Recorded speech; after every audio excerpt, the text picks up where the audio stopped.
Welcome to Tuesday Morning Grind, episode number 13. Today we have Sawyer Miller, who is an ISO 27001 expert. He's a practice leader for ISO here at Risk 360.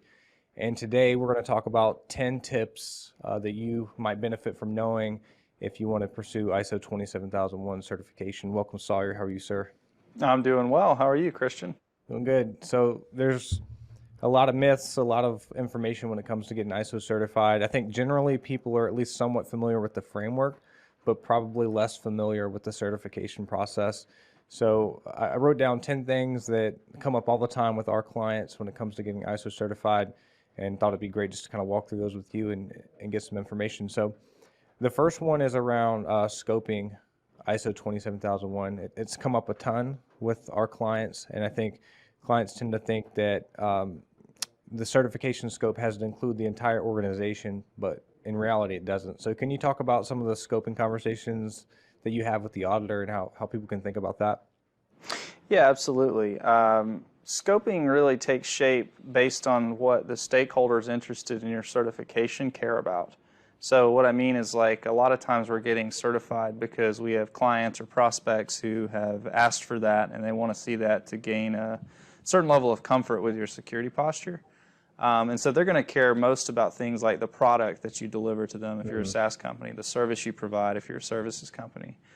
Things they're not typically going to care about would be like maybe your marketing processes, right? Like, they're not necessarily going to care that you're keeping your marketing information secure, because they're just not genuinely interested in whether or not that's the case. So that might be something you'd scope out. Sales processes, right? They care that, they're treated well during a sales process, but they don't necessarily care that your sales processes adhere to ISO 27001. So we typically talk to clients to make sure that they include the appropriate level of departments and functions in the business to make sure their stakeholders are going to have that level of confidence they're looking for when they're handed that certificate at the end of the process. But that it's not including I guess, like, superfluous departments and processes in the business. Yeah, I think that's counterintuitive to security pros, because when you think about a security program, it naturally includes the entirety of the organization. But when it comes to getting a certification, you're really only focused in on what the clients that you're getting the certification for care about. So one of the techniques that we talk about is, hey, you can implement ISO 27001 across the whole organization, but maybe you want to only subject your organization to the audit burden of achieving certification over a very specific scope. So scope can include things like the locations in scope. So maybe you want to narrow down the locations. It can include things like the products. So maybe you only want to get certified the products that your clients really care about and you need to show certification for. Same thing with people, like you already mentioned. Maybe you de-scope part of the organization or certain departments, but include things like engineering and customer success that maybe impacts customers. The scope also impacts the audit effort, because ISO is governed by this organization called ANAB, and one of the magic formulas that they have that dictates the number of required audit days that the external auditor has to subject you to is based on the complexity of the system. So the less complex an organization's scope, the fewer audit days that are required. So that can impact, obviously, the burden and perhaps even the cost. So think carefully about scope as you go into the certification.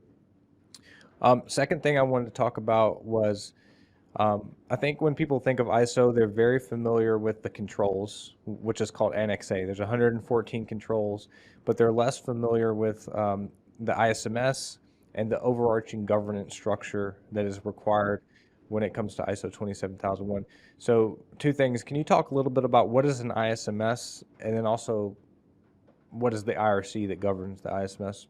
Yeah, absolutely. So the ISMS stands for the Information Security Management System. It's basically the framework or the scaffolding that the entire program is built upon. So if you look at ISO 27001, which if you don't know is a document you can go out on the internet, pay for, and download, you can see what they call clauses 4 through 10, which lays out the foundational elements of really ISO 27001. And that's what we refer to as the ISMS. It's the management system that the rest of the program is built on. If you look at any other ISO standard, 9001, for instance, a quality management system. You'll notice that management system is a consistent theme and a consistent set of terminology across ISO standards. So for the 27001 series, we're concerned about an information security management system. Basically, it lays out planning for the organization to make sure that you are planning appropriately. You have leadership buy-in. You have things like the scope statement we talked about nailed down. You've got internal review activities set up, and you're focused on continual improvement. The rest of the controls you talked about in NXA will fit into the like workings that the ISMS creates. So the meeting cadences, the reviews you're doing, all of the like risk assessment activities, which we'll talk about later. Those are all going to cover making sure that your NXA controls are implemented and in place. The IRC that you mentioned is a group, we call it the Information Risk Council. That's a group that we've kind of come up with, because what you'll find with ISO is you really need not just top management leadership buy-in, but you need buy-in across the organization. And what that means is getting a group of individuals together who are from various departments, different functional areas. It's really the group that makes logical sense to come together and make risk-based decisions. And that group, the IRC, is going to handle a lot of the like strategic initiative decision-making that goes on in the business. Typically, they're keeping executive management informed and updated. They're pulling them in as needed. They're not there every single time necessarily, but usually they're visiting with the IRC on a quarterly or a semi-annual basis. They're also looking downward, right? They're tracking the implementation of controls, any risks that have been identified. They're following up with risk treatment owners and providing updates to the rest of the functional areas of the business that are members of the IRC. At the end of the day, the way that we see this is the IRC plays a very critical role in a functional and successful implementation of the ISMS. Yeah, I think about it like, if you think about what is being audited during an ISO 27001 audit, the natural tendency, it seems like, is to focus heavily on the controls. If we're being audited and I don't know a lot about it, I think, well, they're going to look at a lot of technical stuff. That's the nature of the audit. But probably half the audit is over this information security management system, which is how you govern the organization. You already mentioned some of the things like leadership structure, having an IRC, having a decision-making body, executing risk assessments, appropriately staffing and resourcing and training your organization. And that's a heavy focus of the audit, not just the technical stuff. So it's important that if you're preparing for an external audit, download the document, because it's very clear if you download the standard how big of a focus the ISMS is, and think of how you're going to structure that governance structure. Yeah, one thing I'll add about the IRC that I've seen my clients do that is super useful, empowering, effective, efficient. If you include executive management in the IRC meetings at the appropriate times, what you can do is actually leverage that time together to talk about things like improved tooling or resource needs, right? You can actually pitch business plans around spending money to executive management in a forum that makes sense versus coming together as a group, deciding you need to spend more money, but not having the opportunity to actually request that without an additional, outside of that meeting, touch point with executive management. And typically you kind of have to start from scratch. So it's usually better to present the idea or the need for resources around information security as a part of the IRC meeting. That way everyone leaves that meeting on the same page, whether it was a thumbs up or a thumbs down on spending and why. Everyone is able to give their input at the relevant time. And it's not just on the shoulders of like one or two project managers to go get that approval later on. So usually you just have a little bit more of an effective request for resources during the IRC meeting as well. Yep, there's a lot of benefit. So next myth, kind of dispel, is the other question that comes up a lot with clients is when they go to pursue ISO certification, they often say, we just need policies. Do you have policy templates? We'll adopt the templates, or we'll sign off on the templates and change nothing else, and we'll be ready for certification. And I think that's derived from perhaps in years past there being poor quality audits performed, where basically they look at the policy. If it's in the policy, they check the box. They don't look to see if an organization is actually following that policy. So can you talk about your experience, I mean, you've been through dozens of audits on behalf of clients at this point. What's the balance of the audit being policy driven versus the audit being, they're looking to see you're actually following policy? Yeah, so when you get into the domain controls, the Annex A controls, or the controls that are spelled out in 27002, there's 14 domains. And a domain is something like human resources security, asset management, operation security. And what you'll notice is that each of those domains typically starts with some version of policy, right? It's, do you have a policy governing this? But then you have a lot of controls below that that are essentially testing not just your policy, but the implementation of that policy. And one thing that somewhat surprises clients, I think, when they get into these audits is the level of rigor around testing your own policy.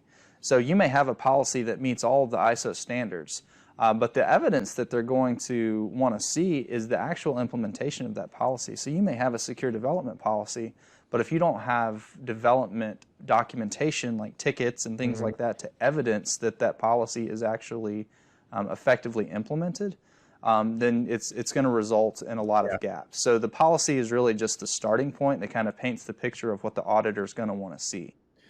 Yeah, one trend that I've noticed too is, I think, over the last 5 years for sure, is that auditors are becoming more and more stringent. So I think the audit approach is just getting better. And then the governing bodies who are auditing the auditors are also becoming more stringent.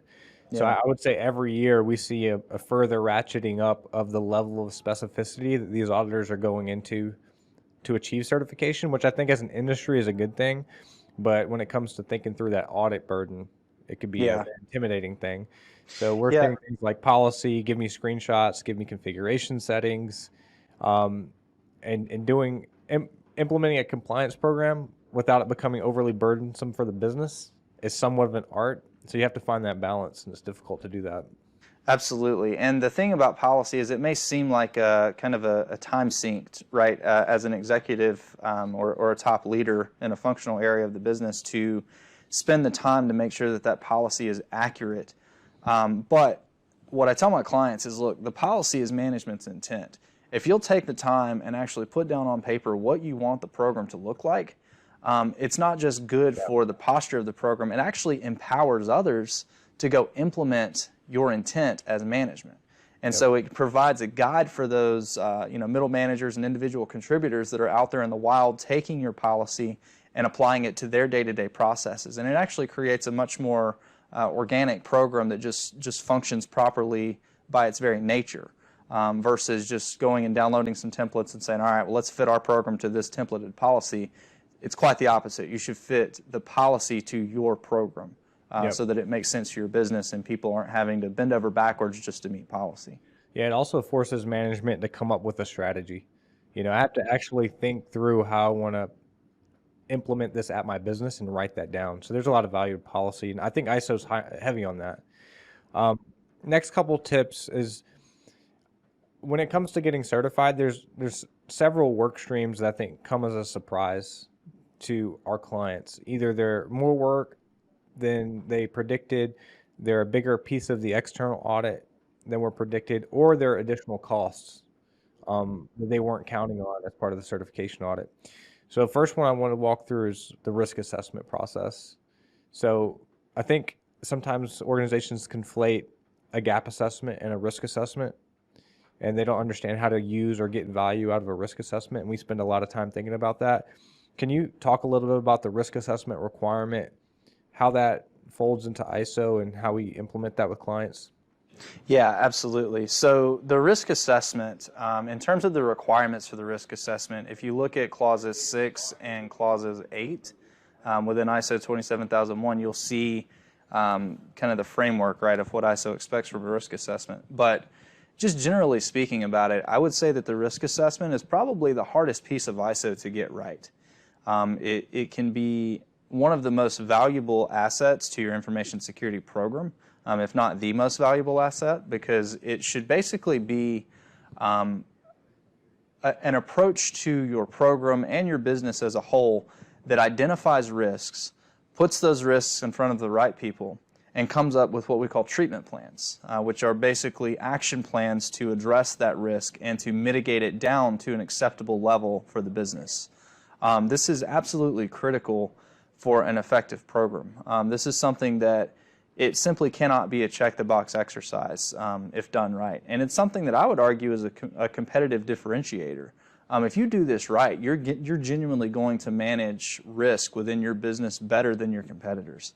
And if you can get the ISO standard way of doing a risk assessment right in a way that your business is actually benefiting from that exercise, I would say that you've really nailed the kind of the spirit of the whole ISO framework, because you'll notice that word risk is just continuously peppered throughout the standard. Many controls make references back to the risk assessment. For instance, like supplier relationships, it wants to make sure that if a supplier's business with you changes in some significant way, that you're doing a risk assessment on that supplier to make sure that there's not any additional considerations that you should be taking.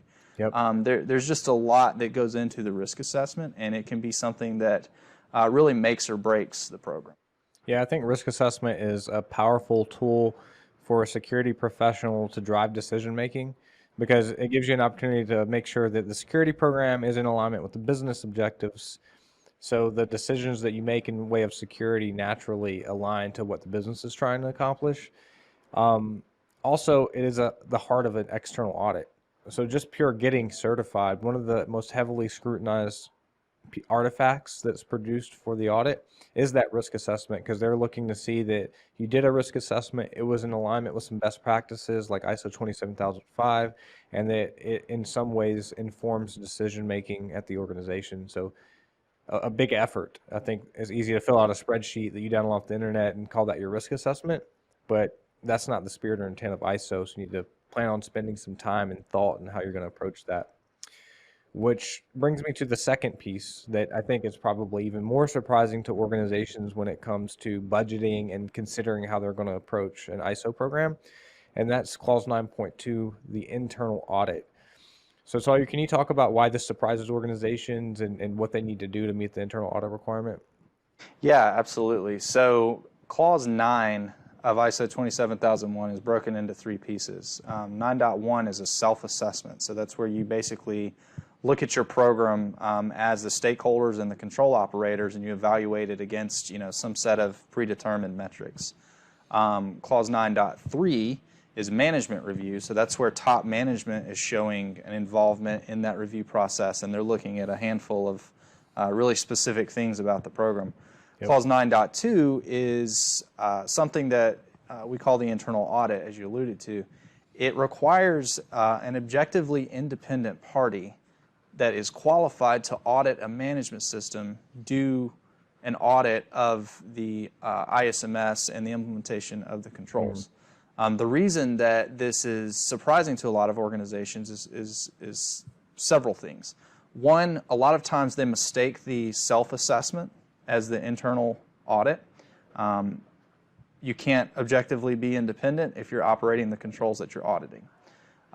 So that is one thing that can surprise clients. The other is they may think that the risk assessment, as you talked about earlier, sitting down and trying to figure out what the gaps are and putting those in a spreadsheet and calling those risks, they may think that's an internal audit. That can also be a big surprise when they get to a stage 1 audit of the external audit exercise.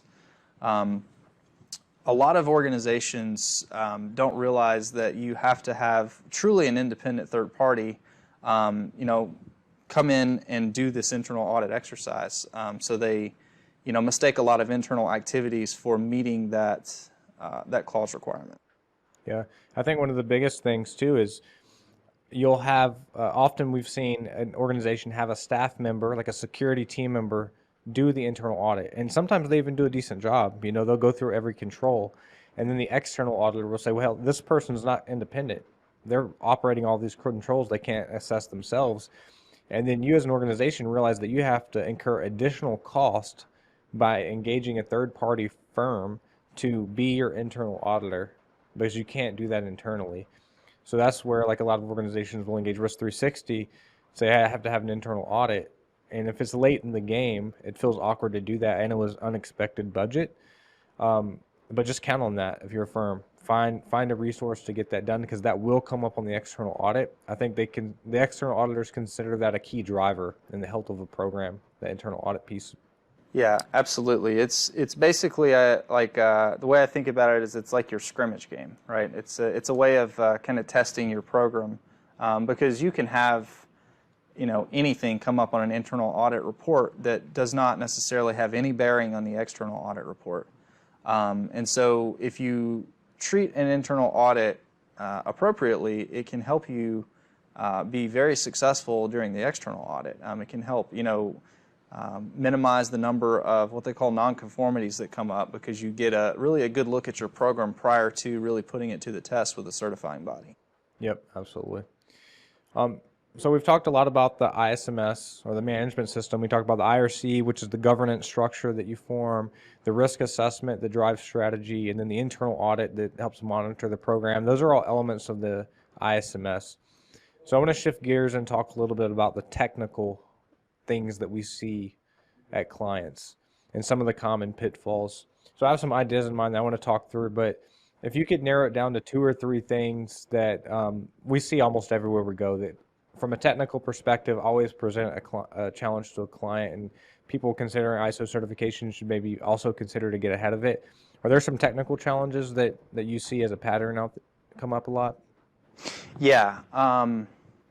This actually has been a very widespread issue since the SolarWinds breach that we have probably all heard and read about. Basically, a lot of companies have, and this is verbatim coming from a systems engineer I know that is in a company that's dealt with this. They have the Cadillac or the premium brand of all the tools that are looking at logging. They're logging everything under the sun, right? They have all the data they need to make any kind of risk-based or incident response-based decisions they need. Where they fall short is setting up appropriate logic on top of that logging to alert people when something needs to be reviewed manually. So sometimes I think the short way of saying this is we fall victim to too much automation and not enough customization of that automated set of tools to help us make good, manual, human-based, risk-based decisions. That's one I see come up time and time again. And so, a lot of times we ask someone, hey, can you tell me about your logging and auditing activities? And they pull up some tool and they say, look, here's all the logs, tell me what you want to see. And I say, I want to see where these logs triggered some action. What do you mean? Well, I want to see that this actually, played out in some way within the organization and that these logs are meaningful to you, because I know you're not sitting here reviewing millions of lines of logs. So what is it that you have configured to alert you and your team on genuinely risky behavior or logs?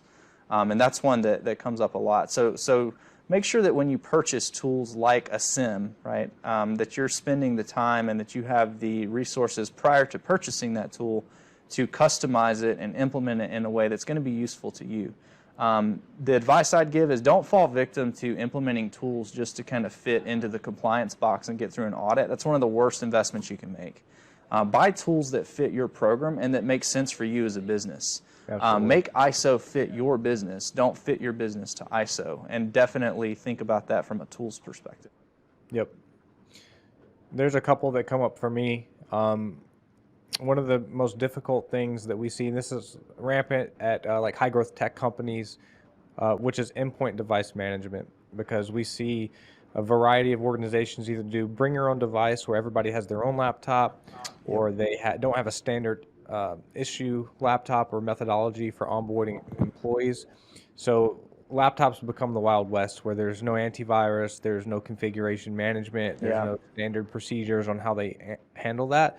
And laptops are one of the most important attack vectors for most organizations, because it's your largest attack surface, especially in modern technology companies where there's not a traditional network. So you have all these engineers and employees accessing company resources, whether that be SaaS products or source code or whatever that might be, with an endpoint. And if that endpoint becomes compromised, then that is the attack vector into the overall organization. So that tends to be a big cultural change for many of our clients, in that they love working on their own device and configuring it any way they want. But there's a certain formality that comes to play when you have to start provisioning laptops, putting anti-malware software in there, maybe putting removing administrative rights, that type of thing. But it's a really important part of ISO. So prepare for that if you're an organization that doesn't have control on your endpoint devices. Yeah, the last one I'll mention is around vulnerability management. So many companies are running good scans, right? They have good tools in place to identify vulnerabilities across their assets. But where they struggle is managing those assets through to completion, or through to complete remediation. So, I may run a scan. Let's say I do monthly scans, right? I run a scan and I present a report of, 100 findings to a team. Well, they go out and they do a bunch of patching, they do a bunch of different work, and they say, okay, I think I'm good. Well, the next month, maybe they get another report with 80 findings. The problem I see most often is they can't tell you which of those 80 findings were on that first report. And that causes a lot of confusion, and in fact, that causes vulnerabilities to exist for much longer than companies may think that they're there.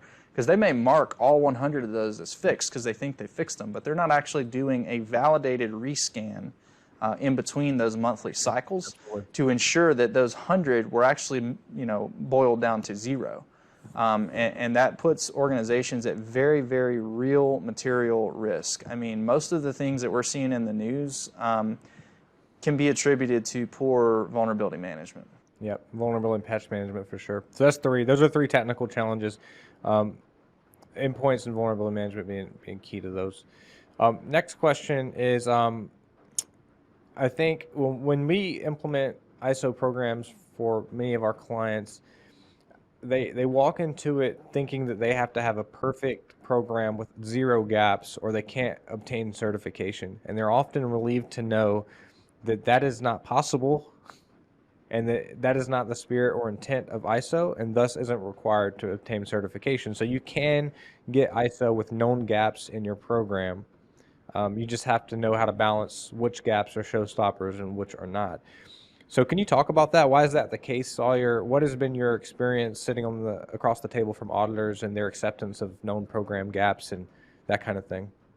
Yeah, absolutely. This comes up probably most frequently of all the topics we've discussed. The information security management system is the most important piece. Auditors are looking to see not that every single control is implemented without any flaws, but they're looking to see that you have a program that can handle maturing a security program. So basically, the inputs into this overall program are the governance and the risk management portions. So you may have a control that you have a minimum implementation of because that's what makes sense at your level or your stage of the business. You may only be a 50-person organization. And so you might manage mobile devices very differently than, say, a 1,000-person company, right? Because you have a much smaller span of control. And that's okay with ISO. ISO is meant to be right-sized to your business. You may also have controls that just simply are not implemented. They may be things that are of very low risk to your business for some reason. One that comes to mind a lot is some of the asset management controls, because a lot of companies are just purely virtual. All of their production infrastructure lives in the cloud somewhere. They're even letting their employees buy their own laptops and then remote into some remote desktop type application like VMware or Citrix that's out there to actually do their work from a VM that's in the control of the company. And so the endpoint, the laptop itself, actually doesn't matter a whole lot there. So there may be certain controls that you either totally scope out because they're not relevant to your program, or there may be controls that you have known gaps in, and that's where the implementation of that risk management program comes into play. The auditor is going to want to see, okay, there's a known gap here. How aware of this are you? How aware of this is your top management team, is your risk committee? How have you handled it? What plans do you have in place to address it, if any? Who within the business, has mitigating or compensating controls that can be taken into account to lessen the risk of the lack of this control. So there's a lot of ways to evaluate, again, the risk that's posed by the lack of a control being implemented. And these are all things that can come up during that external audit.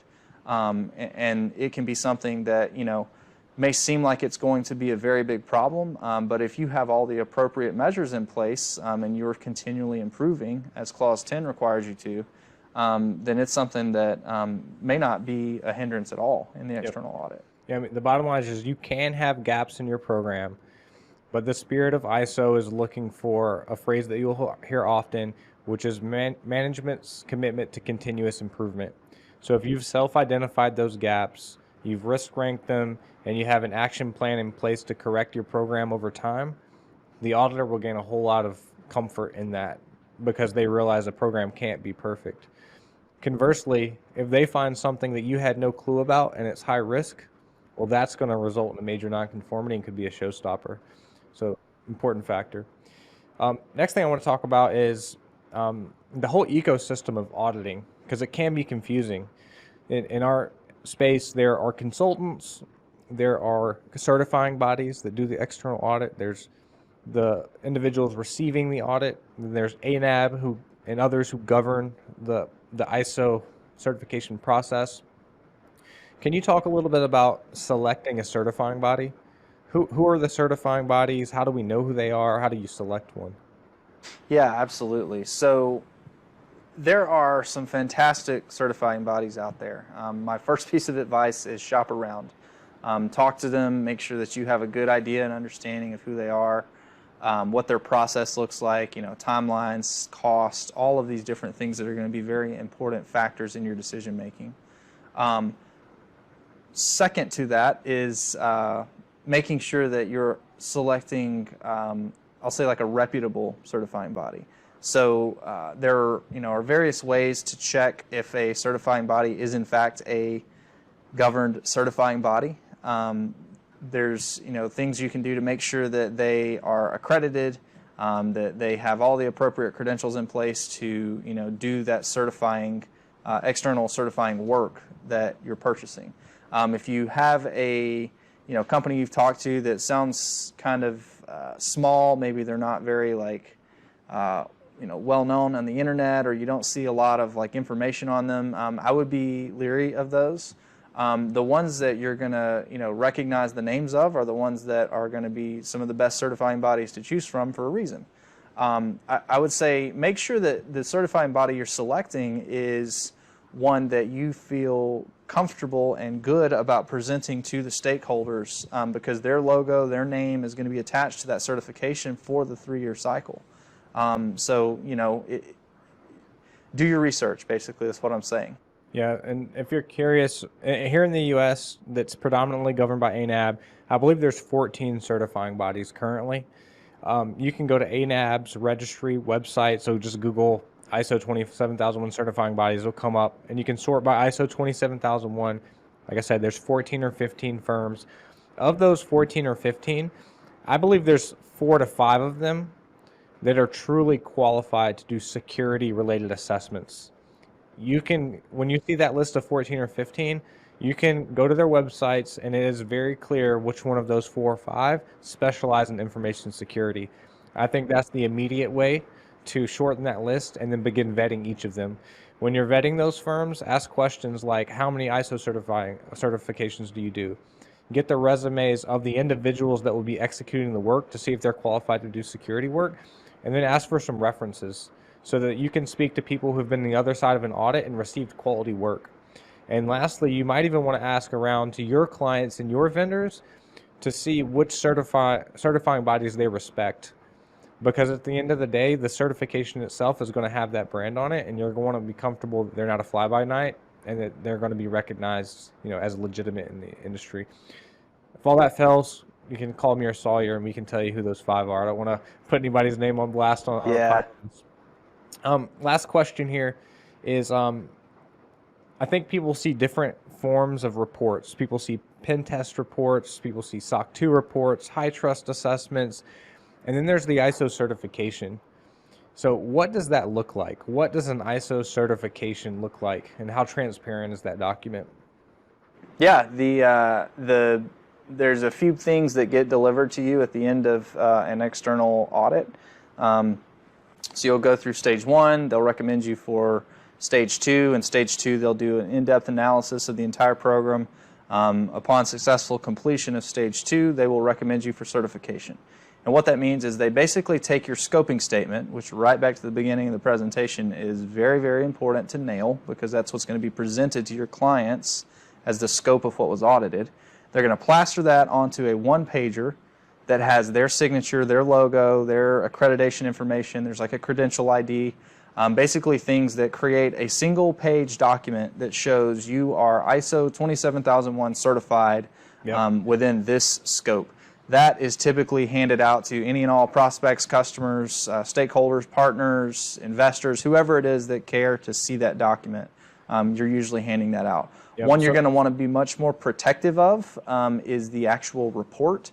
Not because there's things in there you don't want people to see, but because it's just, you know, the very detailed information about your system. So that may be something that's appropriate for some parties, but that's not something you're going to like send to anyone that asks for it. Yep. So it's a one-pager. I mean, that's the bottom line. So I think there's a pro and a con to something being a one-pager. The pro is there's low risk in handing it out. Like most organizations, you're not going to give up anything proprietary necessarily by making that available to organizations. The downside is most organizations aren't getting a lot of assurance out of that certification either, because it's not very revealing. So what I'll often recommend is to prepare a document package that you can hand out based on your need. So that might include the certification itself, your one-pager. That might include the statement of applicability, which is all of your controls and whether they're in scope and applicable. That adds an extra layer of transparency. And then perhaps even your like a vendor transparency package, where you spell out in detail a lot of things that you think will be relevant to your potential customers and that you want to be disclosed to them just for the sake of assurance and visibility. And, you know, some firms may only get the certification. Some firms you might want to give the whole package to because they need and deserve that level of transparency. But that's an additional tool set in your arsenal when you're communicating with third parties and customers out there. So, absolutely. Cool. So that's 10, Sawyer. I appreciate your time. I hope this added some value to individuals, you know, in their journey of ISO certification, and look forward to talking to you next time. Yeah, sounds good. See ya. See ya.